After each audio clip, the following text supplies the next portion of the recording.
Hi guys, అందరూ ఎలా ఉన్నారు? ఇవాళ వచ్చేసి నేను మీకు చెప్పాలని ఏంటంటే స్లప్ ఫామ్ వాళ్ళది మిల్లెట్ దోశ మిక్స్. ఇది వచ్చేసి బీట్రూట్ ఫ్లేవర్ అనమాట. No maida, no artificial colours. And ఇది వచ్చేసి జీరో జింక్ అనమాట.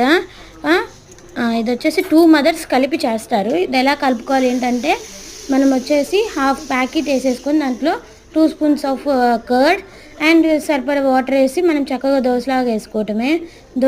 మనం దోశ బ్యాటర్తో దోశ ఎలా వేసుకుంటామో సేమ్ అలానే వేసుకోవటం. ఫస్ట్ దోశ కదా అందుకనే అలా అయింది. Second dosa and third dosa చాలా బాగా కుదిరినాయి. చక్కగా అది 2 వైపులా కాల్చుకొని మనం బటర్ రైస్ అయినా ఆయిల్ వేసుకొని అయినా మామూలు దోశ ఎలా అయితే కాల్చుకుంటామో అలానే కాల్చుకోవచ్చు. అండ్ అలాగే ఇది వచ్చేసి ఏంటంటే పిల్లలకి చాలా హెల్త్ అనమాట, న్యూట్రిషన్ కూడా. దీంట్లో బీట్రూట్ వల్ల బ్లడ్ బాగా పడుతుంది కదా, చక్కగా వేసిస్తే ఇదిగో చూడండి మా అమ్మాయిలు ఎలా తింటున్నారో నీట్గా తింటే.